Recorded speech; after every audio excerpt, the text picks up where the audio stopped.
कल हमारे माननीय प्रधानमंत्री जी ने एक अनाउंसमेंट की थी। उसके बाद में गैस स्टॉक में बहुत ही शानदार तेजी आई। सभी नेचुरल गैस में काम करने वाली कंपनियों में बहुत ही शानदार तेजी देखी गई। गुजरात स्टेट पेट्रोनेट ने 13% की तेजी दिखाई, इंद्र प्रस्थ गैस ने 8% की तेजी दिखाई, गेल ने लगभग 7% की तेजी दिखाई। ओएनजीसी, पेट्रोनेट, एलएनजी, एमजीएल जैसे शेयरों में बहुत ही शानदार तेजी देखी गई। बहुत ही अच्छा हिट किया उन्होंने और सुबह से ही ये स्टॉक चलते चले गए और बहुत ही शानदार तेजी इन स्टॉक्स ने दिखाई है।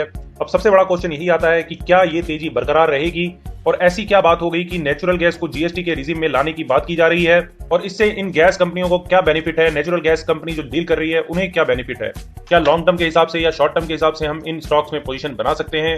जानेंगे इन सभी सवालों का जवाब इस वीडियो में। इंडिया में टोटल एनर्जी कंजप्शन में सिर्फ 6% ही नेचुरल गैस का इस्तेमाल होता है और सबसे ज्यादा कंज्यूम होता है कोयला। 2030 तक इस नेचुरल गैस के कंजप्शन को 15% करने का टारगेट रख रही है हमारी गवर्नमेंट।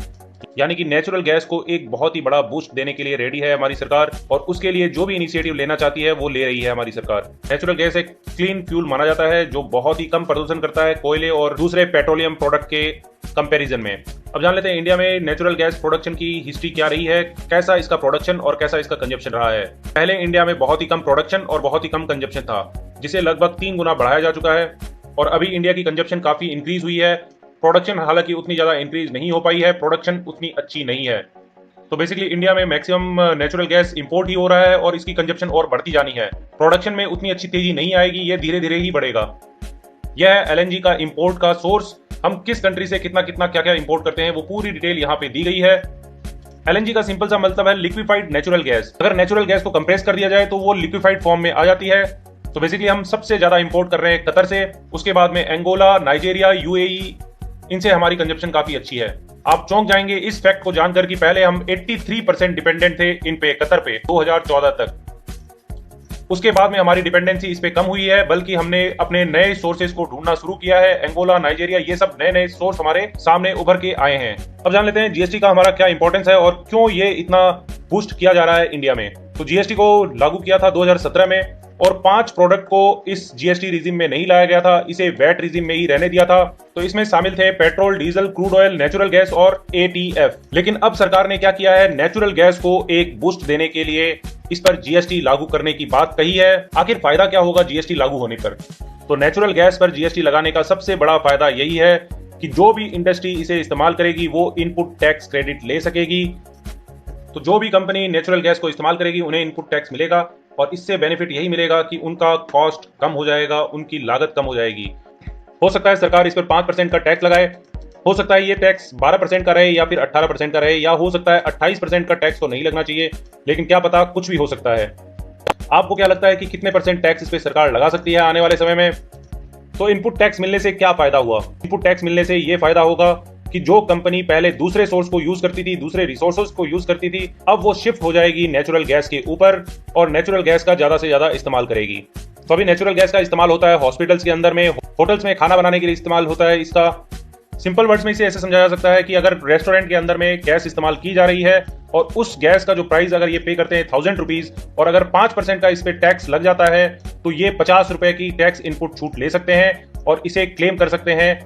तो इनकी जो कॉस्टिंग आएगी वो 950 रुपीज ही आएगी। इन्हें सीधा 50 रुपए का बेनिफिट मिल जाएगा, 50 रुपीज का क्लीन बेनिफिट इन रेस्टोरेंट्स को मिल जाएगा। तो नेचुरल गैस का इस्तेमाल होता है हॉस्पिटल्स में, होटल्स में, पावर सेक्टर में, चैरिटेबल ट्रस्ट में और इंडस्ट्रीज में। और छोटी छोटी जो फूड एंड बीवरेज इंडस्ट्रीज है वो भी काफी इस्तेमाल करती है इसका। एफएमसीजी सेक्टर में भी इसका इस्तेमाल होता है, काफी सारी इंडस्ट्रीज में इसका इस्तेमाल देखा गया है। इवन मैंने कई बिस्किट फैक्ट्री में भी देखा है कि इसका इस्तेमाल किया जाता है। अभी बहुत सारी इंडस्ट्रीज कॉमर्शियल एलपीजी का इस्तेमाल करती है, वो सभी शिफ्ट हो जाएगी एलएनजी के ऊपर में, लिक्विफाइड नेचुरल गैस में। क्यों शिफ्ट होगी? क्योंकि अगर टैक्स का बेनिफिट एलएनजी में मिलेगा तो वो सब शिफ्ट होने ही वाली है और वो सारी की सारी इंडस्ट्री इन पे शिफ्ट होनी ही है। सिंपल वर्ड्स में यही कहना है कि नेचुरल गैस की कंजप्शन बढ़ेगी आने वाले समय में और जो भी कंपनी इसमें ऑपरेट करती है उसे आने वाले समय में काफी अच्छा बेनिफिट मिल सकता है और जो कंपनी इसे इस्तेमाल करेगी उन्हें भी बेनिफिट मिलेगा, उन्हें एक इनपुट टैक्स क्रेडिट मिल जाएगा। आज सभी गैस स्टॉक्स में काफी अच्छी तेजी देखी गई है। देख लेते हैं एक बार उनका चार्ट। ये सभी स्टॉक मुझे बहुत ज्यादा पसंद है, इनमें बहुत अच्छी तेजी देखी जा सकती है। आने वाले समय में एक लीडिंग पार्ट ये प्ले कर सकता है, ये गेम चेंजर हो सकती है ये न्यूज। तो ये गुजरात गैस का चार्ट है और काफी शानदार लग रहा है ये चार्ट। इसमें अभी हाल फिलहाल में काफी अच्छे वॉल्यूम देखे गए हैं और ये पिकअप के लिए बिल्कुल रेडी है। यह है इंद्रप्रस्थ गैस का चार्ट और इसमें देख सकते हैं आज एक अच्छा वॉल्यूम देखा गया है, पहले भी एक अच्छा वॉल्यूम देखा गया था और बिल्कुल रेडी है। ये आने वाले समय में ये भी एक ऊपर छलांग लगा सकता है। यह है गुजरात स्टेट पेट्रोनेट एलएनजी का चार्ट। ये भी एक बहुत ही अच्छी पोजीशन पे खड़ा है और बिल्कुल वॉल्यूम देख सकते हैं आज जो वॉल्यूम आया है या पहले जो वॉल्यूम बिल्डअप हुए थे काफी अच्छे वॉल्यूम बिल्डअप हुए थे। और एक देख सकते हैं यहाँ पे अगर एक स्ट्रेट लाइन खींचे तो ये एक ब्रेकआउट के लेवल पे भी खड़ा है। यह है महानगर गैस का चार्ट और देख सकते हैं काफी अच्छी छलांग आज इसने लगाई थी, लेकिन एक छलांग के बाद में ये फिर से नीचे आ चुका था। ये भी एक बहुत ही अच्छी पोजीशन में खड़ा है, ऊपर जाने के लिए बिल्कुल रेडी कह सकते हैं। लेकिन इस चार्ट में थोड़ी सी गड़बड़ ये हो गई है कि ये आज ऊपर जाके सस्टेन नहीं कर पाया, तो हो सकता है इसे कुछ टाइम लगे, कुछ टाइम के बाद में ये फिर अपनी ऊपर की जर्नी को स्टार्ट करे।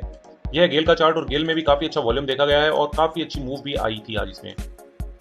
यह पेट्रोनेट एलएनजी का चार्ट और इसमें उतनी अच्छी मूव नहीं आई, हालांकि वॉल्यूम डेवलपमेंट अच्छे देखे गए, लेकिन अगर न्यूज को विश्वास किया जाए और न्यूज पे दाव खेला जाए तो ये भी एक ऊपर की जर्नी अपनी स्टार्ट कर सकता है। 246 के लेवल पे खड़ा है, 350 के लेवल को आराम से छू सकता है ये।